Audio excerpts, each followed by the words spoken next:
Muy, pero muy bienvenido, mi estimado telepensante. Un tema y una entrevistada que me han pedido permanentemente quienes forman parte de esta comunidad de los telepensantes. El tema es perspectiva de género, como le dicen, ideología de género, feminismo, victimismo y un largo etcétera. ¿Y quién mejor que está aquí con nosotros que Alicia Rubio? Ella es politóloga, escritora, filóloga, como Friedrich Nietzsche, y desde junio de 2019 es diputada de la Asamblea de Madrid por Vox.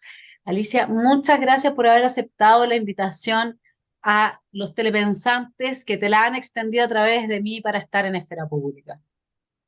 Pues desde luego saludar a toda la audiencia, agradecer muchísimo que se me dé voz en este programa y, en fin, lo que pueda aportar, estaré encantada de aportarlo al debate de las ideas porque ahora en este momento es tremendamente necesario. Sí, es tremendamente necesario porque se avanza de a poco de un lado, de otro lado, y todo el mundo va viendo cómo hay cambios en educación, hay cambios en la relación del profesor con el alumno, hay cambios en la relación que se empieza a manejar como una ingeniería social. Pero una ingeniería social supondría ingenieros, y son muchos los que todavía piensan que eso de hablar de que estaríamos frente a una especie de darwinismo social provocado por ingenieros de la moral, ingenieros de la educación, ingenieros de la sociedad del siglo XXI y más adelante sería conspiranoico. Eh, ¿Qué piensas tú de cómo se han ido gestando? Eres una de las pioneras en ver estos cambios. ¿Y qué piensas tú de cómo comenzaron, cómo era la sociedad en el momento en que se empiezan a instalar la resistencia? Y al día de hoy, ¿cuáles son los fundamentales cambios en las corrientes que tú ves respecto de la resistencia y el acompañamiento o la legitimación de esto que algunos llamamos ingeniería social y para otros son simplemente los cambios que va experimentando el ser humano en su evolución hacia un mundo mejor? No, en absoluto, esto es una ingeniería social clarísima en la que se están subvirtiendo los valores que nos han llevado hasta donde somos, los valores que nos han hecho crear unas sociedades lo más justas y lo más organizadas y lo más, digamos, eh, en fin, lo más inclusivas, por decirlo de alguna manera, en las que todos más o menos cabíamos, podía haber errores, etcétera, etcétera, porque siempre puede haber gente mala, siempre puede haber delitos, pero lo cierto es que todos esos valores comúnmente aceptados, además prácticamente siempre por todas las civilizaciones, etcétera, etcétera, nos los están echando abajo y nos están creando una sociedad nueva que desde luego no busca el bienestar del ser humano en absoluto, en absoluto. Y esas corrientes cada vez son más poderosas por la sencilla razón de que llevan ya muchísimos años trabajando, que tienen una financiación brutal y que digamos, se valen de varias cosas. Primero, desde luego, de grandes cantidades de dinero. Después, de lo que yo le llamo castas intermedias dispuestas precisamente por ese dinero a mover las ruedas de esto que podríamos llamar ingeniería social o ideología de género, y de la emotividad de la gente, de un montón de gente que realmente le han vendido que esto es bueno cuando lo único que está trayendo son problemas, es sufrimiento, es dolor y es una destrucción social, una destrucción de los valores sociales y una destrucción de la sociedad que no se ha visto sin parangón. Y el problema de todas estas ideas y de esta ingeniería social es que utiliza el lenguaje de forma orwelliana, es decir, al revés. Cuando uno habla de inclusividad, lo que está haciendo es excluir a todo el que no esté de acuerdo. Cuando uno habla de libertad, precisamente lo que está haciendo es reducir la libertad a base de legislaciones que prohíben, que convierten el pensamiento en delito, como pueden ser los delitos de odio, sin que hagas nada, solamente resulta que es que dicen que es que odias a alguien sin tomar nada en contra. Cuando hablan de derechos sexuales, en realidad lo que están diciendo es adoctrinamiento. Cuando hablan de derechos sexuales y reproductivos, lo que están hablando es de no reproducción. Es decir, todo es siempre al contrario. Cuando hablan de lucha contra la violencia o contra la violencia contra la mujer, lo único que hacen es generar muchísimos más problemas, muchísima más lucha y muchísima más violencia. Y realmente en España, que llevamos ya muchos años de trayectoria, pues sabemos perfectamente cómo está en este momento la sociedad española y lo que se nos avecina. Y el gran problema que desde siempre vimos es que España ha sido, digamos, la hermana europea para el resto de la iberosfera, el resto de Hispanoamérica, y nos se han utilizado siempre como referente y lo que hace España pues parece como que se vende como lo moderno, lo europeo. No es cierto, no es cierto. O sea, nos están utilizando para lanzar a una sociedad, la sociedad iberoamericana, que es bastante más sana en valores que la sociedad española, para precisamente corromperla y destruirla. ¿Qué ganan, Alicia? Se pregunta mucha gente. Incluso hay ¿Qué quienes gana? están en contra de las posibilidades de la racionalidad que es capaz de construir, ¿no es cierto? Todo porque justamente cuando lo intentan o lo han intentado a través de los totalitarismos, fracasan. Porque esta racionalidad constructivista que tiende a hacer grandes diseños de ingeniería social no puede lidiar con la espontaneidad del ser humano. Entonces, aquí hay un nuevo intento, al parecer, por parte de lo que quedó de los dinosaurios después de la caída del muro. Pero también, como tú dijiste, hay financiamiento. Y tú muchas veces has hablado de que estas son industrias que mueven mucha plata. Y de alguna forma falta hacerse el cuadro general. Eh, ¿Qué ganan? ¿Qué obtienen? ¿Por qué lo hacen? Vamos a ver, ¿por qué lo hacen? Pues yo al final a donde llegué fue precisamente a la reducción poblacional. Yo me encontré con un feminismo absolutamente desquiciado, un feminismo que estaba destruyendo a la sociedad, que estaba destruyendo a las mujeres y que además se nos vendía a las mujeres como las que nos habían dado unos derechos que en absoluto tienen nada que ver con el feminismo actual. Las feministas sufragistas, que en todo caso a las que deberíamos estarles agradecidas, hubieran, vamos, aborrecido este feminismo. Este feminismo es un feminismo marxista que está utilizando la lucha de clases, aplicándola, como decía Engels, a la familia y a la lucha de sexos. La idea es precisamente destruir la familia, porque la familia es el pilar social, es, digamos, el elemento que protege a los seres humanos, hombres, mujeres, niños, de un estado, de un estado vampiro, de un estado totalitario.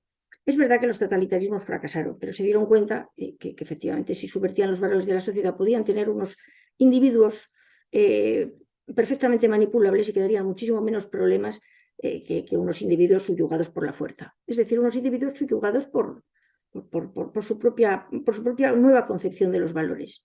Y que incluso los propios individuos fueran los que hicieran, digamos, de garantes y de policías de los demás.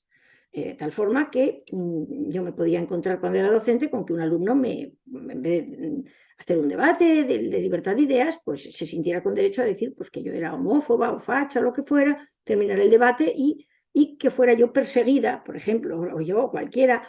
Es decir, los individuos que han creído en esto son los que están encargados, digamos, de que los demás nos saquemos los pies del tiesto y digamos que el emperador está desnudo.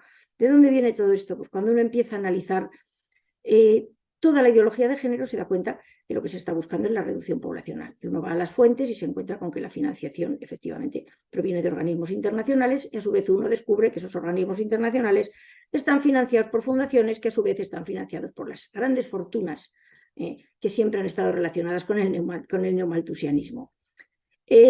La ONU, el gran chiringuito por excelencia, o sea, es en realidad un organismo neomalthusiano desde que empezó con aquellas cumbres poblacionales a través digamos, de todo lo que había señalado el Club de Roma. El Club de Roma en los años 70 salió con una serie de modelos hipotéticos en un libro llamado Los límites del crecimiento, en el que ponía como, digamos, ponía el punto de mira en que la sociedad crecía, los seres humanos crecíamos exponencialmente y la energía y la alimentación iba a crecer aritméticamente de tal manera que el ser humano estaba, digamos, abocado a la muerte y que por lo tanto había que reducir población. A su vez salía el informe Kissinger poniendo el foco en que los países en vías de desarrollo estaban creciendo muchísimo, entre ellos Hispanoamérica era uno de los focos que podían ser un riesgo para su hegemonía, y que había una forma de vender, por decirlo de alguna manera, la reducción poblacional con, como digo yo, con el jolgorio de los reducidos. Es decir, con que los reducidos asumieran y aceptaran mediante la manipulación todo este tipo de cosas. Y aparece la ideología de género. Es decir, a las mujeres el feminismo nos está vendiendo que nosotros nos tenemos que empoderar de la familia, que no somos felices de ninguna manera con nuestro deseo de maternidad, con cómo somos, que tenemos que ser como los hombres, que tenemos que huir de la maternidad, que es lo que digamos, lo que nos corta las alas para una vida social masculina, que tenemos que tener unas relaciones sexuales promiscuas como los hombres, cuando eso está demostrado que las mujeres tenemos un tipo de visión de la sexualidad muchísimo más relacionada con la emotividad y desde luego no nos hace de ninguna manera felices relaciones promiscuas y diversas. Se nos fue vendiendo todas esas cosas antes de destruir el primer peligro, la mujer y la maternidad, que es la que el enorme problema. Ese fue el trabajo del feminismo. El feminismo ha estado subvencionadísimo y ha estado metido en todas las cumbres de la ONU y se ha puesto como prioridad esos derechos de la mujer, porque claro, la mujer tenía que, digamos, que liberarse de ese rol familiar y de ese rol de la maternidad. Pero claro, una mujer con relaciones promiscuas se encuentra con el problema biológico lógico y normal de un embarazo. Y para eso había que vender el aborto. Y había que vender el aborto, que a las mujeres de cualquier época en general les parecía algo aberrante, algo terrible, como un derecho. Y a partir de ahí todo se ha vendido como derechos. Todo lo que ha interesado para la reducción poblacional se ha vendido como derechos y se ha vendido de tal manera que se han implicado grupos que se sienten que les atacas si tú les haces ver que eso no es un derecho, que es una aberración, que les estás quitando derechos. Tenemos ahí a todas esas niñas que no se sabe por qué tienen ese afán en considerar el matar a sus hijos un derecho. ¿Pero por qué? Porque se les ha leccionado. Porque la segunda parte de todo esto era entrar en las aulas. Ya han entrado en las aulas. Y entran en las aulas mediante cursos de ideología de género, de feminismo, mediante la famosa ESI, que yo sé que hay tremendos problemas en Hispanoamérica, una asignatura que lo único que hace es hipersexualizar a los niños. Precisamente, y ahí viene la tercera parte, para que entren a ser parte de esa clientela que da tantísimo dinero. La ideología de género está financiada desde arriba por los grandes organismos y las grandes fundaciones. Pero desde luego, las castas intermedias que tienen que mover las ruedas, como digo yo, necesitan a toda costa ver una razón, un interés. Y ahí nos encontramos con toda la gente que vive de esto, desde los que venden abortos hasta los que venden medios anticonceptivos, hasta los que venden vientres de alquiler, es decir, una casta intermedia, las feministas recibiendo dinero público además para reivindicar unas ideas que absolutamente que pretenden que son revolucionarias cuando están financiadas, es decir, por las propias instituciones. El lobby LGTBI, las relaciones entre las personas del mismo sexo se han promocionado enormemente porque son unas relaciones estupendas para los neomalthusianos, son no reproductivas, que es lo que se busca. En este momento, por ejemplo, en España, pues en los centros educativos, en cada clase te encuentras con varias niñas, muchas que dicen que son lesbianas o bisexuales, chavales que dicen que son homosexuales, y no lo son, lo son por adoctrinamiento, lo son porque les han hecho creer que esa era una forma de ser modernos, una forma y porque en las clases les han enseñado, precisamente para evitar embarazos, pues técnicas, digamos, no reproductivas de relaciones que además a los críos se les está metiendo con edades como 13 años y que lo único que les traen son problemas. Eso es lo que Ahora, tenemos en España, Alicia, eso es lo que se está exportando. eso perdona, del control poblacional que estaría como detrás de toda esta ingeniería social como el objetivo fundamental, junto con poder manejar al individuo a sus anchas, ¿no? Y que sea un individuo que no ofrezca resistencia. Y que al contrario, mi estimado telepensante, como dijo Alicia, quisiera rescatar y destacar este punto. Por adherir al nuevo código valórico, uno termina siendo funcional a los objetivos de quienes están buscando este rediseño del mundo. O sea, es una esclavitud que uno se autoimpone, que uno la busca desde sí mismo, uno ni siquiera necesita que alguien le diga o lo obligue a creer en algo. En la medida en que uno ya lo cree y es funcional a quienes crearon esta estructura valórica, entonces uno solo, sin ningún tipo de opresión, termina viviendo oprimido. O sea, eso es lo que ellos están cumpliendo, lo que siempre dijeron que hacía el capitalismo con el ser humano, pero lo hacen ellos. Eso es muy divertido. Ahora a mí lo que me llama la atención de la tesis del control poblacional, que también la tiene Agustín Laje, es que es muy extraño o muy difícil de explicar que se aplique específicamente a la cultura cristiana occidental, pero en paralelo otras culturas, hablemos de los musulmanes, asiáticos, etcétera, sobre todo musulmanes, tienen familias gigantescas, tienen muchos niños, ahí no hay este tipo de avance. O sea, ¿qué pasa con los organismos internacionales? ¿Es solamente con los occidentales, como una selección innatural de población? ¿O cómo se explica eso? bueno, vamos a ver, si una, digamos, una religión y, bueno, y un concepto de la vida luchado por la libertad, por los derechos individuales, ha sido precisamente la cristiana. Es un enorme problema, porque los cristianos tienen la mala costumbre de querer ser libres, de querer seguir su conciencia, en fin, son gente menos manipulable, por lo tanto es gente bastante más molesta. No es cierto que no, es decir, a nosotros nos han aplicado la ideología de género porque efectivamente creo que era la forma más fácil de destruirnos, porque de otras formas a lo mejor nos hubiéramos defendido, y sin embargo, esto ha entrado absolutamente de tapadillo. Pero no es cierto que no se haya hecho en otros países, es decir, se han hecho verdaderas aberraciones con el tema vacunal y con el tema esterilización en la India, que no pueden ni ver a la Organización Mundial de la Salud en pintura, no se fían. En países africanos han hecho verdaderos destrozos, es decir, la propia ONU. Y lo que pasa es que aquí ven eso. ¿Qué pasa con los países musulmanes? Pues los países musulmanes se protegen unos a otros y hay que tener en cuenta que hay países inmensamente ricos. Entonces resulta que grandes financiadores de la ONU son países musulmanes de los inmensamente ricos que están dando dinero para que se aplique la ideología de género en los países occidentales y dentro de sus fronteras no entren. Y como la ONU no deja de ser una colección de funcionarios corruptos, eso sí, financiados por grandes fundaciones, pues bueno, pues ahora en este momento se están dedicando a eliminar a la parte de la población que buenamente puedan y ya se irán eliminando, que tampoco hay problema porque bueno, esto es un trabajo de tiempo. Es un trabajo de tiempo. Yo es que lo veo clarísimo porque de hecho tenemos, y muchísimos países asiáticos también, los países europeos, tenemos unas tasas de crecimiento, es decir, bajo cero. Si la tasa de reposición es 2,1 hijos por mujer, en este momento en España me parece que tenemos 1,3, pero es que tenemos provincias que tienen un 1,1. En Francia, que tienen una inmigración musulmana brutal, aún mantienen tasas positivas, pero de población musulmana que no se integra. Están creando una serie de problemas que no sé qué más cosas tendrán pensadas, pero desde luego para mí lo que está claro es eso, es que la reducción poblacional va por fases y por formas en función de cómo les puede funcionar. Que desde luego los cristianos somos gente especialmente molesta por todo eso también. De hecho, además, unos de los que, es decir, en Argentina estaba Monseñor Juan Claudio Sanahúja, que escribió unos libros, El desarrollo sustentable, y otro, tengo la cabeza, me sale el nombre, bueno, dos textos francamente interesantes porque hablaba de todo esto. ¿Por qué? Pues porque el Vaticano estaba metido en la ONU y estaba viendo todo esto y trataron de avisar. Y mucha gente católica y cristiana empezó a estar avisada de todo lo que estaba pasando.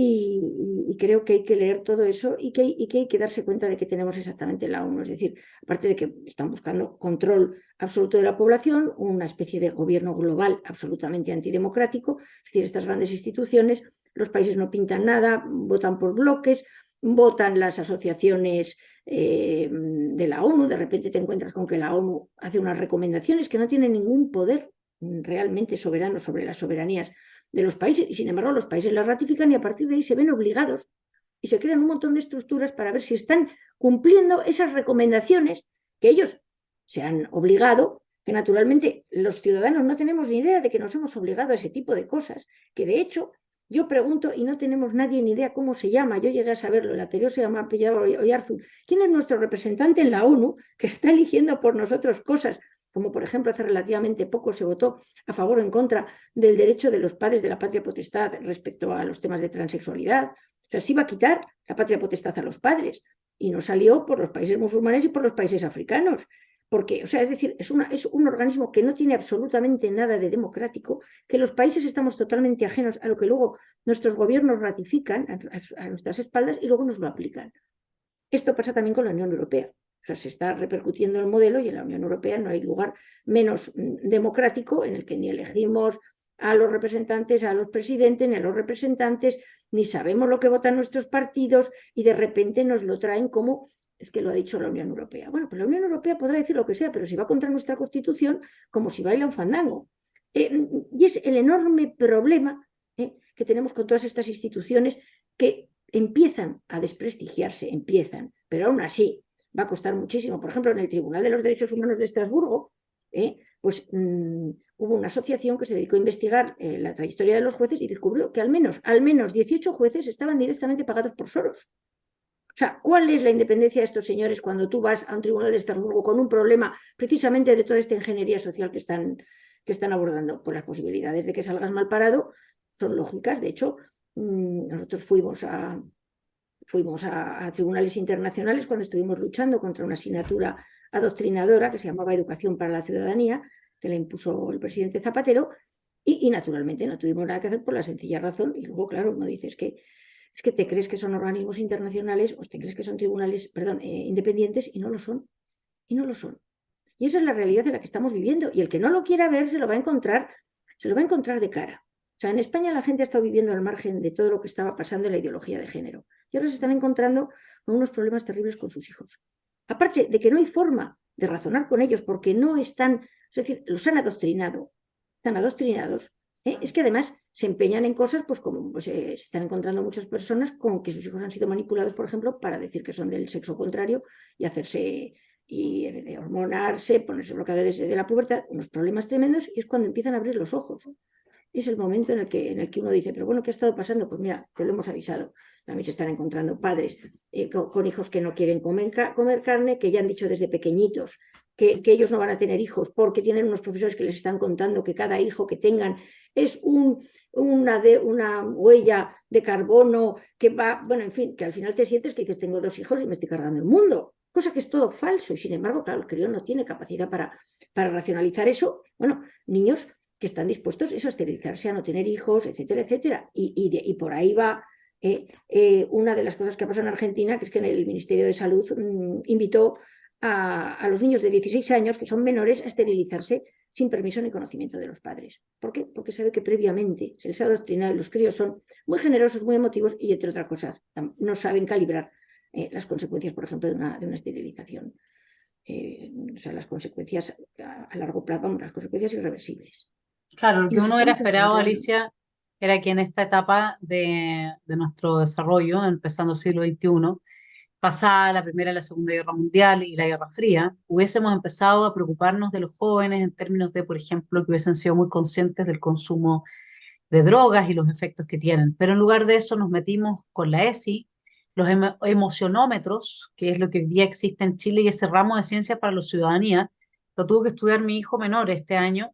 Y bueno, mis hijos tienen una formación filosófica que se han dado a sí mismos porque el anarcocapitalismo no estaba en mi espectro. La verdad, esto de ser rothbardiano no era mucho lo mío, pero él se ha reído a mandíbula batiente durante todo el estudio de este ramo diciéndome, mamá, esto es socialismo puro a la vena, y todos los padres dicen, está estudiando ciencias para la ciudadanía, como si la ciudadanía tuviese algo que ver con la ciencia, por lo demás, o sea, ya el oxímoron y la imposibilidad total de comprensión, porque están juntando siempre dos conceptos que, como tú bien decías, bajo este lenguaje orwelliano, ¿no es cierto?, que implican el contrario, es decir, un poco el oxímoron, pero también conceptos que no son digamos, compatibles uno con otro, como por ejemplo ciencia y ciudadanía, no son cosas compatibles. Ahora, para que lo sepa el telepensante que nos está viendo, tú escribiste un libro que tiene un título muy sugerente para la reflexión.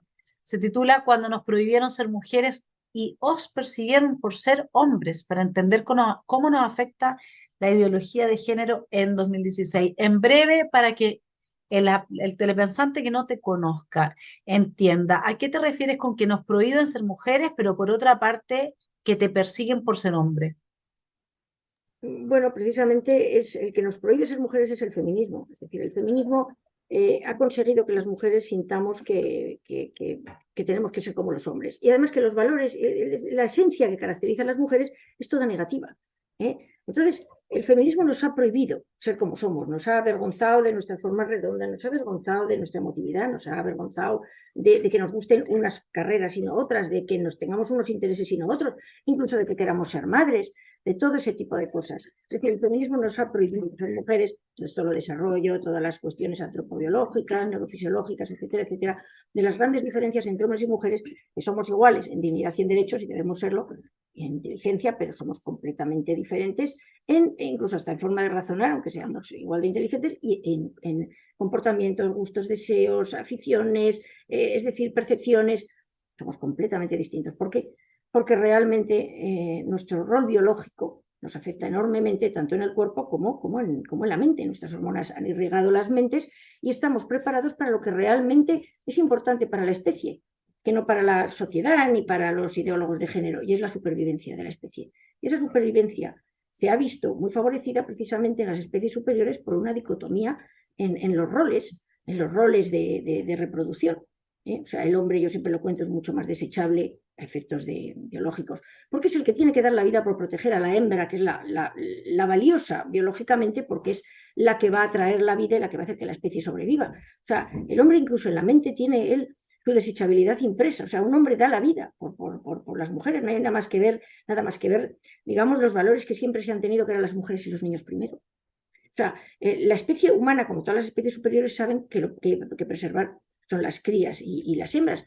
Claro, ¿qué ha pasado? Pues eso, que precisamente cambiando esos roles, con mujeres, por ejemplo, yendo a la guerra en vez de ser protegidas en la guerra, porque es lo que va a garantizar la supervivencia de ese pueblo, de esa nación, o de lo que sea, precisamente se están cargando la esencia de la supervivencia biológica.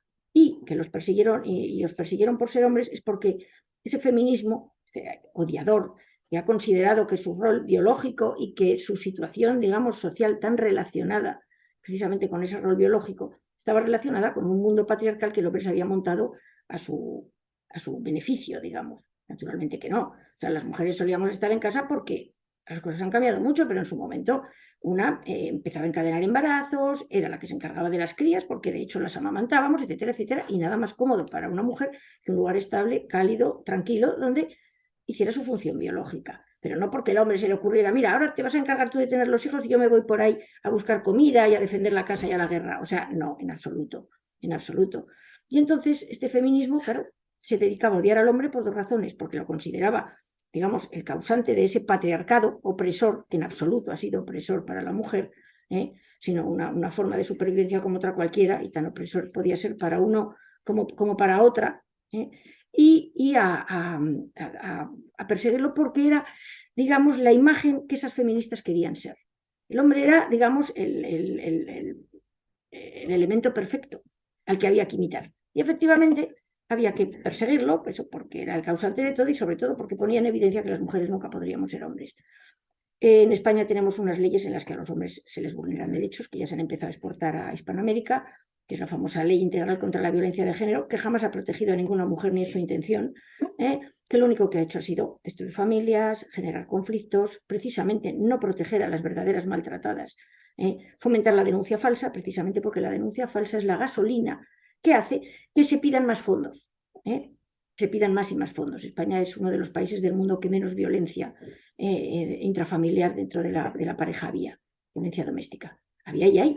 Tenemos unas cifras absolutamente ridículas de muertes. Eso sí, denuncias, tenemos 100 y pico mil cada año, de las cuales el 80% son sobreseídas o simplemente o ha suelto el varón. Hay varones que tienen 20 y 30 denuncias, cada vez que la ex se enfada pues le pone una denuncia. O sea, esto es y bueno, y sobre todo a los niños. O sea, lo que esto ha supuesto para los niños, en fin, es un auténtico desastre. Porque se han usado de arma arrojadiza, se les utiliza para que se pongan denuncias falsas, porque en el momento que una mujer pone una denuncia falsa en un proceso de divorcio, se queda con la custodia, lo que significa que se queda también con la vivienda y se queda con una paga de manutención de los niños, con lo cual las abogadas feministas inmediatamente recomiendan eso. Y precisamente basándose en esas denuncias, que nunca se dice la cantidad de denuncias que son falsas, que son muchísimas, es cuando toda esa industria, digamos, del odio al varón y del género y del feminismo se sustancia y recibe dinero público. Y por eso yo le puse ese título. Y además que eso, que al final uno descubre que a lo que van es a la destrucción de la familia, porque la familia es, ya lo digo, ese elemento que está entre la persona y el Estado, el que la protege, el que en caso de necesidad, la familia es un colchón. Si no existe esa familia, uno tiene que depender directamente del Estado en casos de necesidad, de problemas, de lo que sea.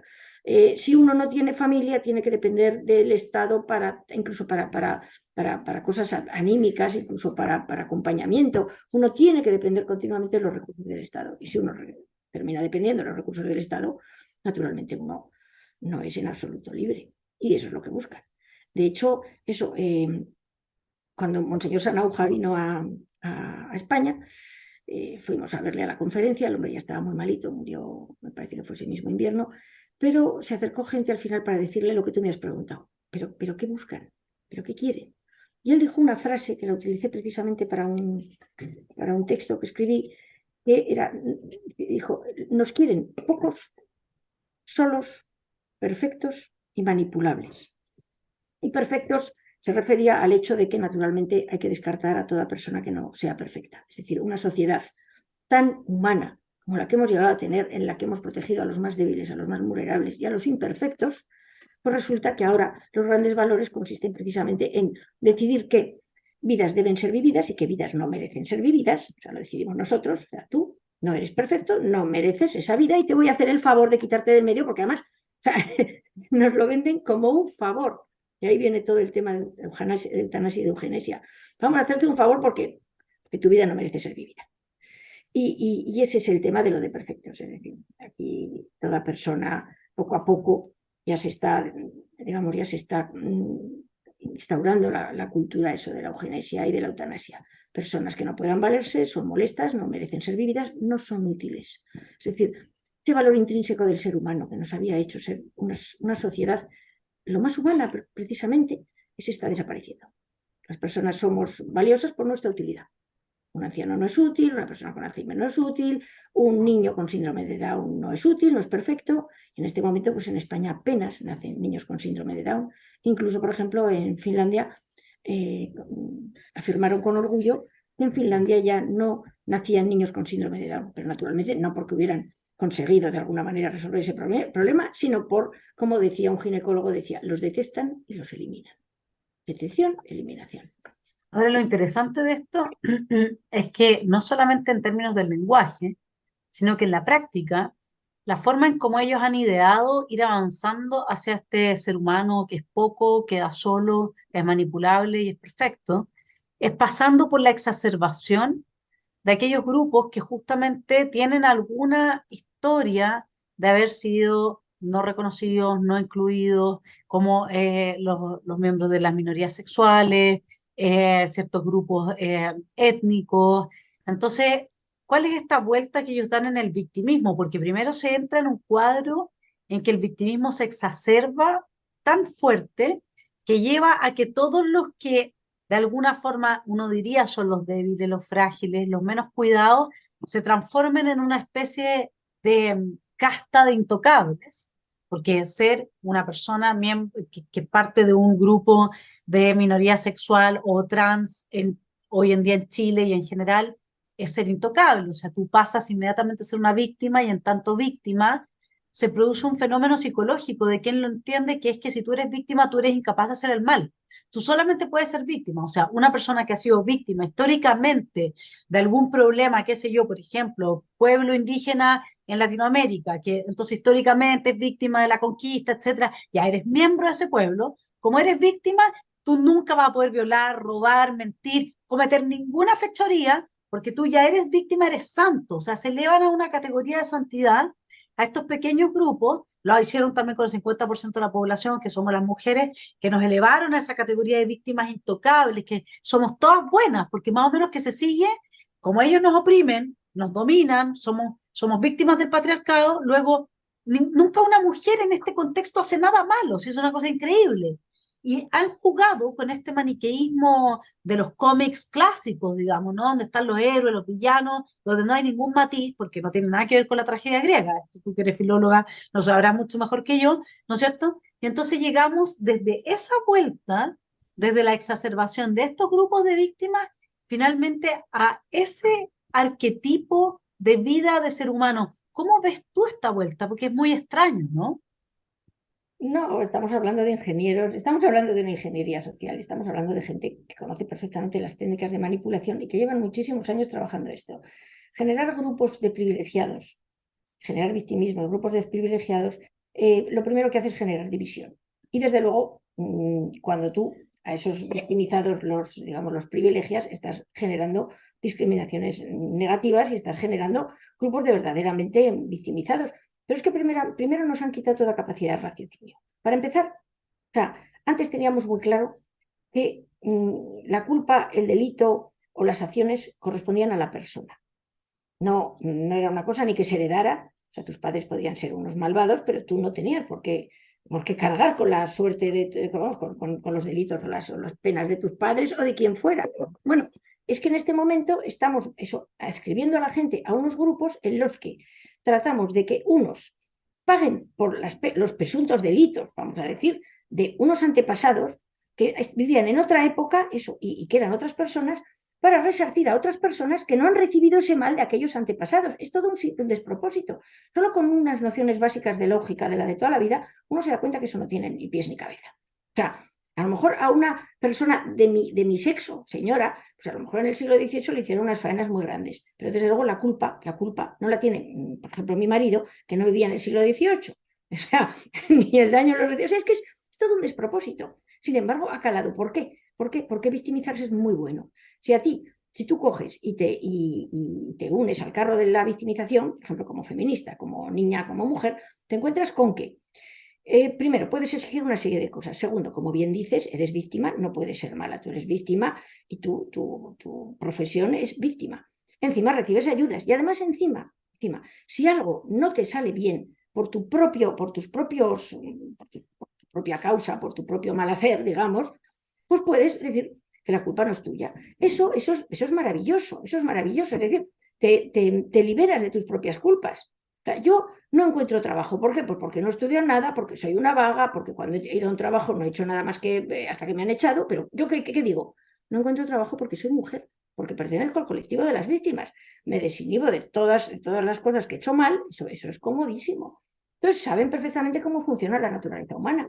Es más, por ejemplo, en la Ley Integral de Violencia de Género, que los objetivos no son de ninguna manera proteger a las mujeres y que los están cumpliendo extraordinariamente bien, generando toda esa división social, destruyendo las parejas heterosexuales aún antes de que se hagan, porque los niños ahora tienen pánico a las niñas. Y las niñas además les pegan, y las niñas además se creen con derecho a decir que el niño ha hecho cosas que me ha mirado, y con hecho ya eres un machista porque no me has dado la razón. Es decir, se están destruyendo. Los críos, los varones no saben cómo tratar a las niñas. Pero es que además esa ley está perfectamente bien pensada. O sea, yo explico en el libro, y las feministas se ponen a morir y dicen que eso no es ciencia, porque ciencia es, ciencia es el género. En fin, yo digo que demostrado naturalmente por neurólogos y por neurofisiólogos, el cerebro masculino y el cerebro femenino es muy diferente. Entonces, precisamente una de las cosas que caracteriza el comportamiento femenino es la enorme emotividad, para bien y para mal, que nos hace además ser más empáticas, comprender mejor lo que le está pasando al otro, incluso identificarnos con el otro, cosa que el varón tiene muchas más dificultades, por ejemplo, en entender en el rostro lo que le está pasando a alguien. Nosotros somos mucho más emotivas, pero también es verdad que por cómo está conformado el cerebro, que tenemos un cuerpo calloso que une, digamos, toda la parte racional del cerebro y toda la parte emotiva, tenemos muchísima emotivización de la racionalidad. Es decir, que lo mismo que, por ejemplo, un hombre, yo hablo con hombres que dicen, mira, me ha puesto no sé cuántas denuncias, pero yo no le voy a poner ninguna porque es la madre de mis hijos. Y si por una casualidad esto empieza a salir mal, a ver si mis hijos van a acabar, no sé, en un centro asistencial o a saber. Ni se me ocurre. ¿Por qué? Porque, aunque la parte emotiva estoy enfadadísimo, yo racionalizo y digo, cuidado. En cambio, la mujer, ¿qué hace? Emotiviza, como se ha enfadado con el marido, porque además encima resulta que pon una denuncia y otra denuncia. Es decir, saben perfectamente que de los dos, porque les guste o no a toda esta gente del género, solamente hay dos sexos y solamente hay dos elementos humanos, con alguna variante menor o lo que sea, pero vamos, de los dos elementos humanos sabían perfectamente que a la que pueden manipular muchísimo más, precisamente por esa emotividad y por esa, sí, que es buena y es mala, era la mujer. O sea, estas cosas están perfectamente pensadas. O sea, darnos a la mujer y ahora están dándoselo a los niños.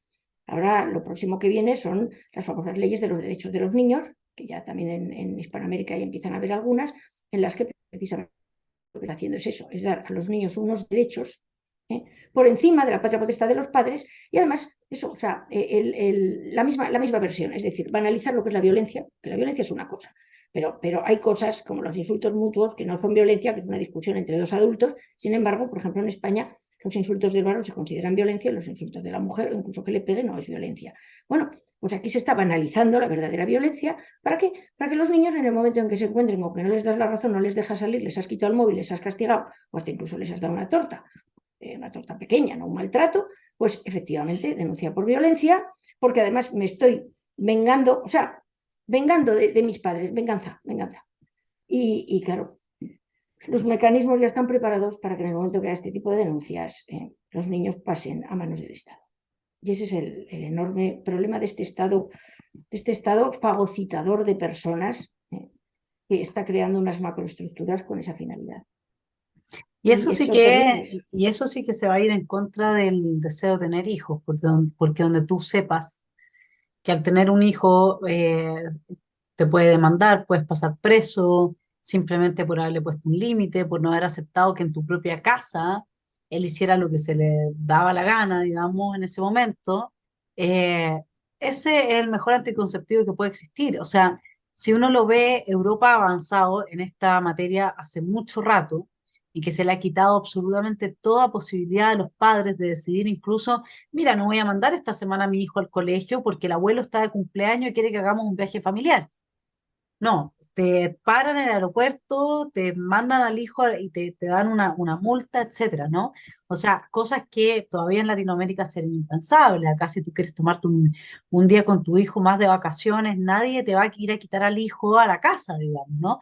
En Estados Unidos había, incluso con el Ritalin, se empezaron a hacer este tipo de experimentos que si tú no medicabas a tu hijo según lo que se establecía, te lo podían quitar también.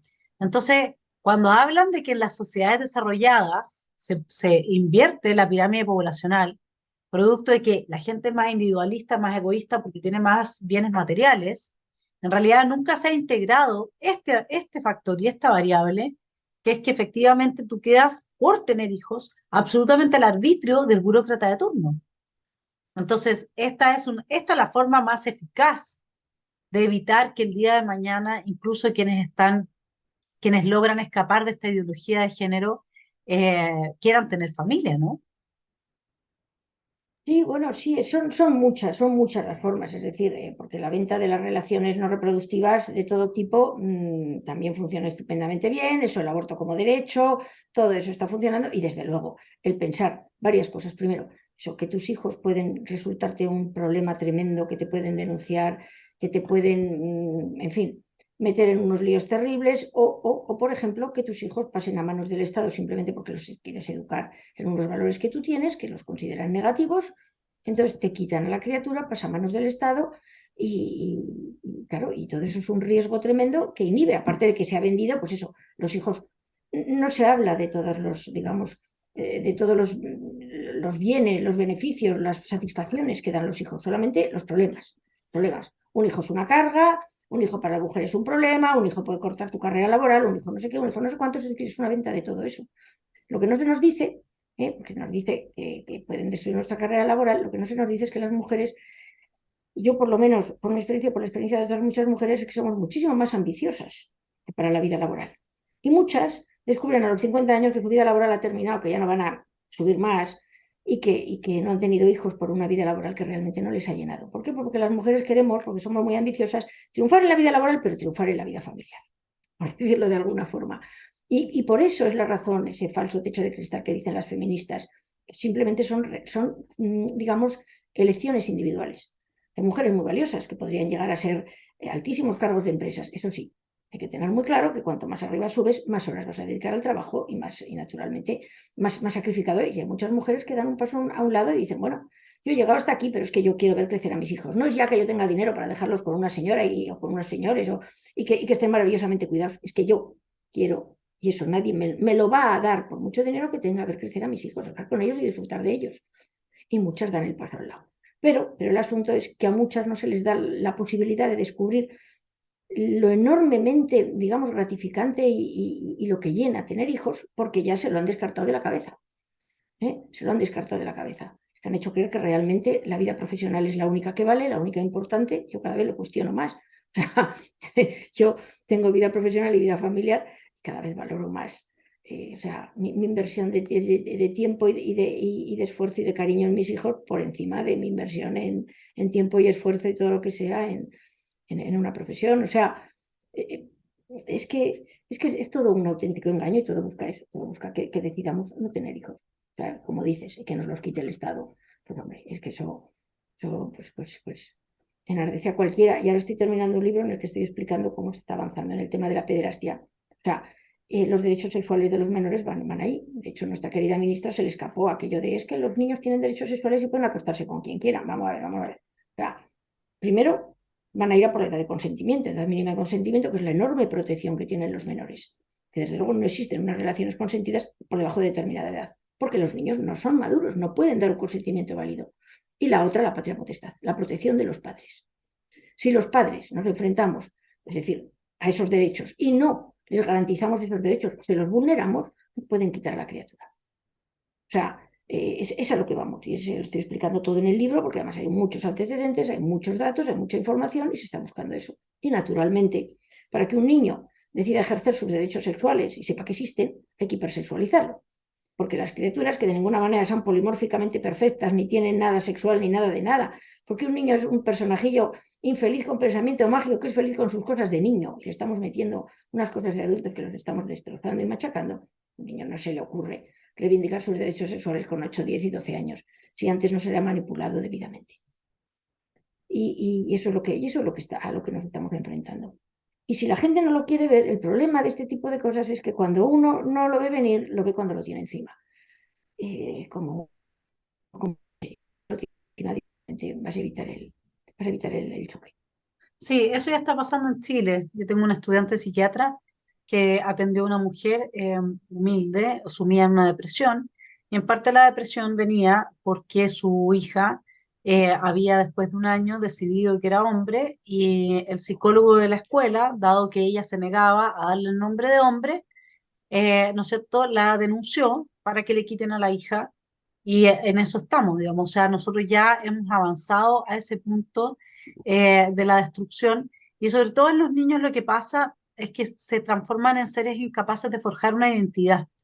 Cuando desde muy chicos tú les privas además la infancia y el espacio de intimidad, que es lo que sucede cuando se le, en estos emocionómetros se le pregunta todos los días a los niños en Chile, en cada sala, ¿cómo te sientes? ¿Cómo te sientes hoy? Evidentemente que solamente el niño que diga que se siente mal, que está triste, despierta la atención de un profesor que tampoco está formado para dar una contención emocional a un niño que no es, él es profesor, digamos, pedagogo y está formado para formar, digamos, en sus áreas, en sus materias.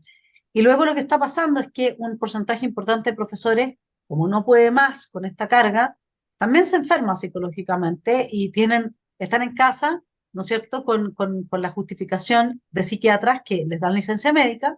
Y los niños, entonces, lo que va pasando en la sala es que las emociones más negativas son aquellas a las que se les presta más atención, son aquellas que comienzan a tener mayor relevancia en el mundo común. Y de ahí a llegar a decir me siento mal conmigo mismo y no vaya a ser que es porque en lugar de niñita eres un niñito, haya sido un paso, basta que esté el adulto lo suficientemente interesado en promover para ser parte de esta maquinaria, ¿no es cierto?, a un nuevo integrante de esta casta de intocables, de víctimas que son santificables, para que finalmente ese niño empiece a dudar y trate de dar ese paso. Entonces, ¿qué es lo que tú recomiendas hacer a los padres frente a esto? Porque, ¿qué se hace? ¿No se envía a los hijos al colegio? ¿Cómo se evita una cosa así? Bueno, vamos a ver, hay varias cosas. Desde luego, una personalidad se forja muy poco a poco. El niño va teniendo conciencia de su identidad y la tiene que tener muy clara y hay que afianzársela y hay que darle valores claros, valores sencillos, crearle unos límites sencillos que luego ya se irán ampliando. Es decir, es un niño, lo estamos formando y naturalmente el que no tenga ni una sola referencia de la realidad clara hace que, claro, que haya personalidades absolutamente inseguras, personalidades, en fin, pues sí, como digo yo, cojas y niños fácilmente manipulables. Y además encima de eso, o sea, la emotividad, el no enseñarles precisamente a controlar sus emociones, a racionalizarlas, a salir, digamos, de los agujeros. Al contrario, cuanto más malito dices que estás, más caso te hacemos. Con lo cual, como los niños requieren atención, porque los niños pues eso, los adultos también, nos encanta ser protagonistas de muchas cosas, pues a los niños que todavía, digamos, están sin pulir, pues más todavía, pues si dice que está muy malito y si de repente encuentra con que dice que es niña y le hacen caso, pues ¿qué más quieres? Claro, y a partir de ahí cae en manos de los lobbies, cae en manos de gente que está encantada de tener su niño trans para demostrar lo inclusivo que es, niño o niños trans, y la criatura es que además no puede salir de ese hoyo, porque no se le deja salir de ese hoyo, porque toda su, digamos, toda su preponderancia social está en el hecho de que es lo que no es, no se da cuenta, además no es capaz ni de discernir todo lo que eso supone, todo lo que eso le va a provocar, las consecuencias, etcétera, etcétera, y eso, y se le va dejando caer por esa especie como de agujero hasta que llega a una hormonación y hasta que llega a una destrucción física. Luego los hay que descubren con 19, 20 años y preguntan, pero bueno, a mí con 10 años, ¿cómo se me ha hecho caso en este tipo de cosas? Es que además, de hecho, no me acuerdo quién lo decía, un psicólogo, un psiquiatra, no me acuerdo, lo he leído ahora en internet, decía, vamos a ver, si a un niño de 8 años le vas a hacer caso, en este momento tendríamos el mundo lleno de bomberos y de princesas. ¿Por qué? Pues porque los niños no saben lo que quieren ser ni lo que son ni nada. Lo que hay es, además, que afianzarles los hechos reales. Tú eres niño, eres niño. Puede haber algún caso, lo ha habido siempre, y están consignados médicamente uno cada 100.000, uno cada 30.000, de niños que tienen problemas precisamente con la identidad, porque como somos 8.000 millones de personas, pues puede suceder eso como cualquier otra cosa, pero no tiene nada que ver con esta eclosión de casos de disforia falsas. Claro, y aquí en España, por ejemplo, nosotros no podemos tirar de homeschooling. Además, yo lo considero, desde luego, considero admirable los padres que se atreven a eso porque me parece complicadísimo y me parece de una responsabilidad, digamos, y de una regularidad. eh, pero aquí en España, por ejemplo, no podemos. Correríamos el riesgo, si el niño no está escolarizado, de que nos lo quitaran. Entonces, ¿qué digo yo con los padres? Lo primero que tienen que hacer los padres es enterarse de qué va esto. Nada de que, bueno, no, es que le están hablando están dando una clase de educación sexual, no pasa nada, no, hombre, les están diciendo que sean inclusivos, que hay niños trans, que no sé qué. No, perdona, esto no va de nada de eso. No va de nada de eso. Lo que están es adoctrinando a tu hijo para que acabe haciendo o creyendo cosas que ni son verdad y que además le van a perjudicar enormemente. ¿eh? No te creas moderno, entérate bien de lo que está pasando en otros países o incluso en tu propio país, empieza a plantar cara y si no te atreves a plantar cara, únete a otros padres, exige que todo eso no se haga, pone en un brete a los profesores que están por su cuenta adoctrinando a los niños en sus teorías diversosexuales, porque son sus teorías diversosexuales. Yo siempre lo digo, el docente tiene que dejar en la puerta del aula su ideología y su vida sexual. Y cuando sale la recoge. Lo que no puede ser es meter tu ideología y tu vida sexual dentro de una aula de menores. Por una cuestión de respeto a ti mismo, de responsabilidad, de respeto a tus educandos, de respeto a los menores y de puro sentido común. De puro sentido común. Y sin embargo, lo que tenemos son docentes que entran con su vida sexual y con su ideología dentro del aula. A esos hay que ponerlos en un brete. Yo a los padres recomiendo que se unan, que se informen, que se enteren de qué va esto, que no lo banalicen, que los hijos es lo más valioso que tenemos, que vale la pena que luchemos por ellos y por la sociedad que les vamos a dejar. Y desde luego, importantísimo, hablar con ellos. Precisamente informándonos, nos enteramos de lo que va a recibir nuestro hijo de información y le damos herramientas para entender la realidad y para saber qué es lo que pretenden, lo que les cuentan ellos. Es decir, tenemos que hablar mucho con nuestros hijos, tenemos que saber qué está pasando dentro del aula y tenemos que darles herramientas. Pero es que vale la pena.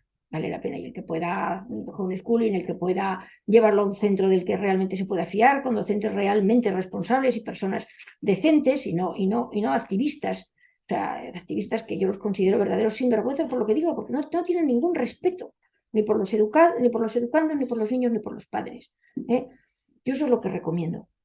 Y en el caso de España, pues parece que empiezan a despertarse padres, empiezan a despertarse respecto a cuando yo empecé a avisar de todo esto. Yo cuando avisaba de todo esto era un bicho raro, pero yo es que lo estaba viviendo en las aulas, por el sitio donde me había tocado y por determinadas circunstancias, bueno, pues porque a veces a uno el destino le pone donde tiene que estar. Y yo estaba ahí y lo estaba viendo. Y lo conté en 2016, que fue cuando saqué el libro. Pero vamos, el libro ya lo estaba escribiendo desde antes. Yo siendo filóloga acabé dando educación física, que es el sitio donde la ideología de género, o sea, si en algún sitio naufraga la ideología de género y el pensar que hombres y mujeres somos iguales y todas esas cosas, y que uno puede ser de un sexo y de otro, naufraga en la parte física. Entonces, claro, empezó a entrar la ideología de género dentro del aula de educación física y yo, vamos, me pareció demencial. Y ahí empecé yo a investigar. y de verdad, yo a los que me están oyendo, por favor, infórmense, luchen y preparen a sus hijos para lo que se avecina.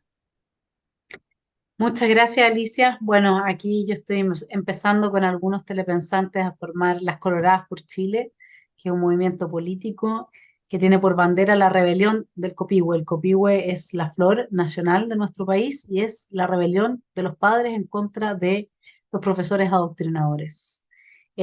Para empezar a generar conciencia, podemos hacer cosas. Yo sé que muchos de las temáticas vienen dadas por el Ministerio de Educación y por lo tanto muchos profesores tienen por tarea asignada al Ministerio de Educación impartir estas temáticas, pero me parece que si los padres empiezan a plantearle a los profesores que no están dispuestos a aceptarlo, va a ser mucho más difícil. Los profesores entonces también pueden decirle al Ministerio de Educación que tampoco están dispuestos a aceptarlo y podemos generar, estilo Václav Havel, ¿no es cierto?, una sincronía positiva para proteger a las nuevas generaciones y dedicarnos a lo que realmente importaría, que en vez de eso podríamos estar enseñando, ¿no es cierto?, a que no consuman drogas, a cuáles son los efectos que el alcohol, el consumo de drogas tiene sobre su cerebro, sobre sus posibilidades y sus capacidades, y tener gente cada vez más sana en ese sentido, más cuerda y más dispuesta y más fuerte, por lo tanto, a ayudar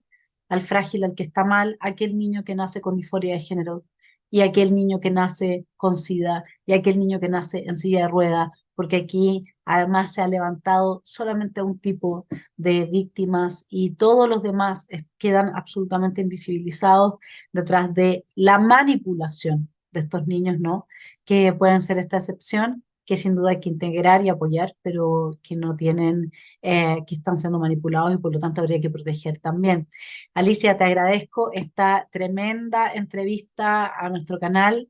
Espero podamos tener otra entrevista cuando tengas ya listo tu próximo libro y profundizar entonces en todo este avance que sí, efectivamente, los derechos sexuales de los niños, qué oxímoron, ¿no?